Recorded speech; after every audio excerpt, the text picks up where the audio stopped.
Assalamualaikum warahmatullahi wabarakatuh. Bismillah, alhamdulillah, wasyukurillah, ala nikmatillah, la haula wala quwata illa billah, amma ba'du. Salam budaya Nusantara. Pemirsa, ketemu kembali dengan Kilamong Putra. Pemirsa dimanapun Anda berada, pada kesempatan ini pemirsa, saya ajak untuk mengenal seorang sosok penyebar agama Islam yang ada di Pendowo Limo, yaitu Dimbarang Kauman. Dia adalah Mbah Gadung atau Mbah Ahmad Gadung. Pemirsa dimanapun Anda berada, siapakah Mbah Gadung itu? Pemirsa dimanapun Anda berada, pada kesempatan yang lalu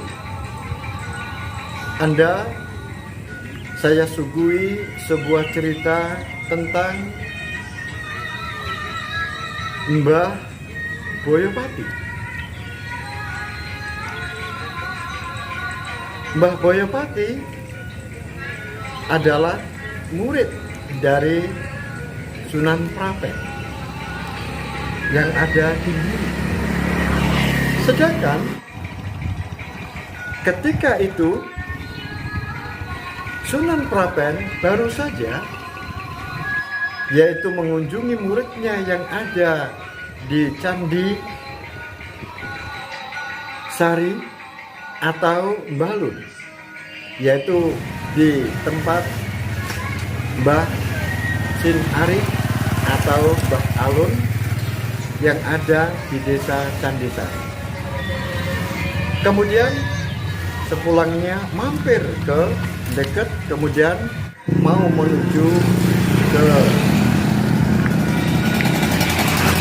sebuah tempat di wilayah Gresik bagian utara, yaitu Sembayang. Kemudian melewati desa Barang. Begitu kan ceritanya. Nah, berita tentang kehilangan keris pusaka Sunan Prapen itu sampai terdengar muridnya, yaitu Mbah Sin Ari. Kemudian Mbah Sin Ari mempunyai seorang murid yang berasal dari Jawa Tengah, yaitu berasal dari Tegal, yaitu berasal dari desa Kauman di Tegal.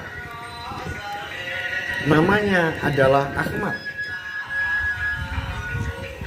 Kemudian setelah belajar di Mbah Alun sekian lama, kemudian Mbah Ahmad ini kemudian berada atau menempati sebuah desa di sebelah utara timur dari desa Balun, yaitu desa Bajul.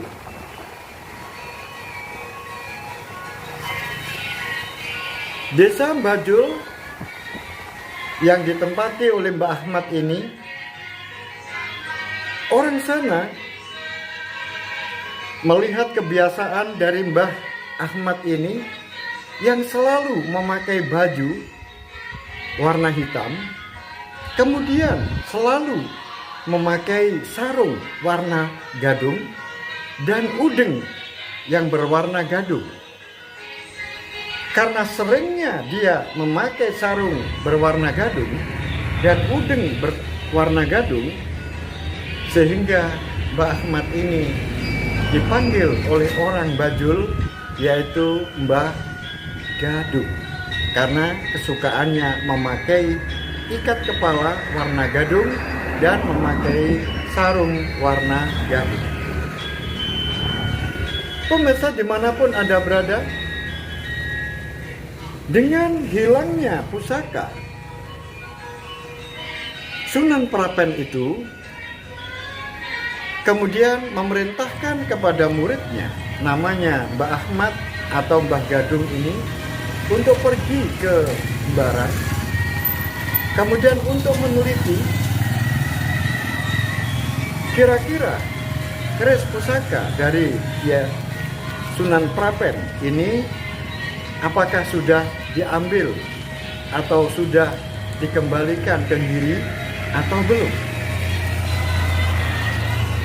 Karena saat itu komunikasi masih belum begitu baik, sehingga Mbah Gadung tidak mengerti kalau Sunan Giri sudah mengutus Danuweryo, muridnya, untuk mengambil pusaka itu dari tangan Mbok Rondo. Nah, masuknya Mbah Gadung ke desa Barang yang tujuannya adalah untuk meneliti apakah pusaka yang ada di tangan seseorang Mbok Rondo di Barang itu apakah masih ada atau sudah diambil atau sudah dikembalikan ke Giri. Itu adalah misi yang diembankan Mbah Ahmad oleh gurunya, yaitu Mbah Sin Ari. Pemirsa dimanapun Anda berada, akhirnya Mbah Ahmad Gadung ini pergi dengan naik perahu dari Dusun Bajul, kemudian menuju ke Bengawan ke arah timur dengan naik perahu, kemudian sampai di Belawi. Setelah sampai di Belawi, kemudian melanjutkan sampai ke Putat Bangah, dan setelah itu masuk ke wilayah Pendowo Limo, dan yang dituju adalah yaitu Barang bagian tengah, kalau sekarang adalah Kauman. Pemirsa dimanapun Anda berada, ternyata masyarakat Barang yang baru saja terjadi kejar mengejar, yaitu pencurian pusaka oleh Danuweryo. Kemudian akhirnya desa-desa di Barang menjadi lebih ketat, sehingga setiap pintu-pintu masuk di desa Pendowo Limo selalu ada yang menjaga. Maka ketika Mbah Gadung atau Mbah Ahmad Gadung ini masuk ke wilayah Barang, akhirnya Mbah Ahmad juga harus ditanyai dan dilarang masuk kalau tidak ada kepentingan, karena dia adalah orang luar. Pemirsa dimanapun Anda berada, ketika tengah malam kemudian Mbah Ahmad ini kemudian masuk ke wilayah Barang, oleh masyarakat Barang kemudian dilarang masuk, karena di desa Barang sedang terjadi kerawanan pencurian, sehingga orang-orang asing yang masuk kalau tidak ada kepentingan yang mendesak dan tujuannya dengan jelas, maka pasti ditolak dan dikembalikan. Akhirnya ketika Mbah Gadung mau lewat ke desa itu, kemudian dihadang oleh para pemuda yang ada di sana. Akhirnya Mbah Gadung mengatakan, "Aku adalah seorang pengelana, maka aku tidak punya maksud dan tujuan yang jahat. Aku ingin melewati desa ini dengan damai. tanpa ada perselisihan. Karena setiap bumi adalah hak milik manusia untuk melewati kalau ada jalan di atas bumi itu. Oleh sebab itu, aku sekarang mau lewat ke desa ini. Oleh sebab itu, aku mohon diizinkan. Tetap pemuda-pemuda yang ada di sana tetap menolak. Karena Mbah Gadung tidak bisa memberikan sebuah penjelasan dan sebuah alasan yang tepat. Hanya ingin lewat saja. Oleh sebab itu, Mbah Gadung karena di dekat tempat gang itu ada serumpun pohon bambu, maka Mbah Gadung kemudian menghampiri bambu itu, kemudian mengambil carang yang masih basah, kemudian ditebasnya dengan pisau atau dengan parang. Setelah itu dipotong kira-kira panjangnya 20 cm. Kemudian carang yang basah yang panjangnya 20 cm itu kemudian diberikan kepada para pemuda. Wahai para pemuda, aku akan tidak mau lewat di tempat ini dan saya akan kembali, tetapi dengan satu syarat. Jika kamu bisa memecah carang ini menjadi dua, entah bagaimana kamu caranya, maka aku akan kembali. Tetapi kalau kamu tidak bisa memecahkan atau menyirat carang ini menjadi dua bagian, maka saya tolong diizinkan untuk lewat. Tentu saja tantangan dan tawaran dari Mbah Gadung itu ditertawakan oleh para pemuda.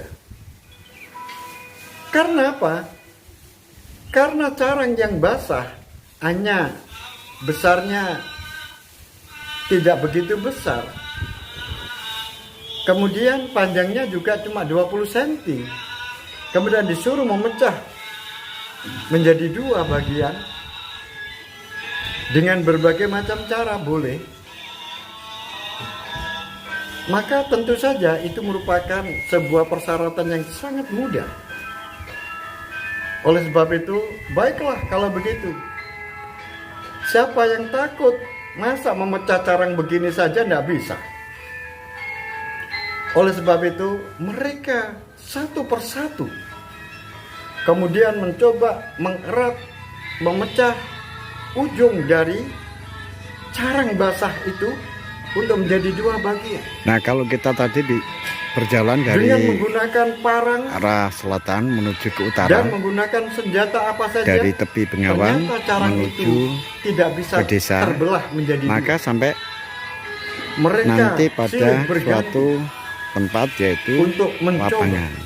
Nah, ini adalah Setelah lapangan. mereka semuanya Nah, kemudian tidak mampu, kalau masuk ke desanya adalah ke Mbah sana. Gadung kemudian mengatakan, bagaimana? Jadi disinilah dulu Kamu sudah benar-benar tempat tidak bisa? orang-orang kalau ingin menyeberang maka harus melewati Mereka tempat ini. sudah menggelengkan kepala. Dan ini bukan satu-satunya Nah, kalau begitu tempat yang bisa berikan saya dilewati. carang itu. Maka dengan Masih kedua ada dua tangannya titik itu, lagi Mbah Gadung yang kemudian bisa dengan dilewati. mudahnya carang basah itu dibelah dengan tangannya menjadi dua. Masa begini saja kamu tidak bisa? Oleh sebab itu, pemuda-pemuda yang ada di sana menjadi takut. Akhirnya bagaimana? Aku boleh lewat di sini? Dan apakah aku boleh menginap di tempat ini? Oleh sebab itu, para pemuda malah mengantarkan, kemudian mencarikan tempat untuk akhirnya pemirsa, lama kelamaan Mbah Gadung kemudian banyak didatangi oleh pemuda-pemuda itu untuk belajar. Nah, tepatnya pada waktu itu, yaitu ada di masjid itu, di Masjid Barang itu. Beliau berada di situ. Kemudian banyak murid-murid yang belajar setiap hari, dan akhirnya Mbah Gadung ini mengajarkan mereka dengan berbagai macam pengetahuan agama, mengajarkan tentang kebaikan, mengajarkan mana yang boleh, mana yang tidak boleh, mengajarkan tentang akhlak, dan akhirnya mereka bersama-sama bergotong royong untuk membuat masjid. Masjidnya tidak besar seperti sekarang, yaitu masjidnya yang kecil. Kemudian di atas masjid itu kemudian diberikan sebuah sarutomo, yaitu panah. Nah, panah ini merupakan sebuah petunjuk. Kalau ada angin, maka panah-panah itu akan berputar. Pemirsa dimanapun Anda berada, akhirnya Mbah Gadung yang ada di Barang itu menjadi terkenal dan menjadi tempat orang bertanya, khususnya para pemuda. Dan akhirnya Mbah Gadung yang berasal dari Tegal Kauman itu kemudian memanggil sanak familinya, yaitu diantaranya adalah Mbah Bajuri, adalah keponakannya. Keponakannya yang namanya Bajuri akhirnya datang ke Barang, dan akhirnya Bajuri atau Mbah Bajuri, Ahmad Bajuri ini akhirnya juga ikut menyebarkan agama Islam yang ada tidak jauh dari Barang, yaitu ada di Barang Gayam. Tetapi sudah bukan desa Pendowo Limo, tetapi adalah desa sebelahnya.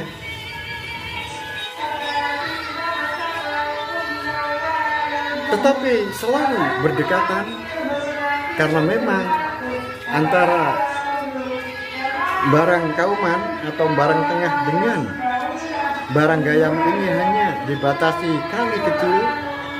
Tetapi yang di sebelah selatan adalah Barang Gayam, dan yang di sebelah utara adalah Barang Kauman. Assalamualaikum warahmatullahi wabarakatuh. Dimanapun Anda berada, akhirnya leres menika makamipun Mbah Kyai Haji Ahmad Bajuri nggih. Oh nggih. Niki Barang Gayam. Gadung Barang Gayam yang menjadi sesepuh yang ada di Pendowo Limo, yaitu ada di Barang Baturono. Akhirnya menawi sebelah menika Mbah Gadung menika derek Pendowo Limo, ngoten nggih Bu nggih. Paring asma sinten dia atau beliau ini ingang membujak dan mementingkan dakwahnya. Berarti panjenengan menika termasuk ahli warisipun yang ada di Barang. Kyai Haji Ahmad Bajuri. Kemudian dilanjutkan oleh keponakannya, yaitu Mbah Ahmad Bajuri, dan akhirnya juga wafat dimakamkan di terus Barang Gayam yang tidak jauh, Tegal, tempatnya hanya bersebelahan karena hanya dibatasi dengan kali kecil.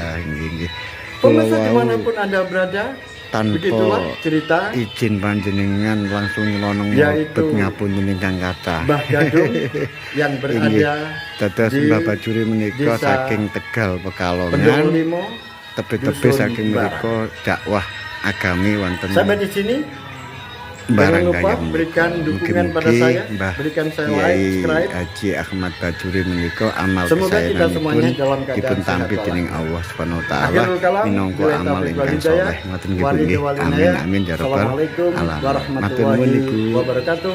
Salam budaya Nusantara.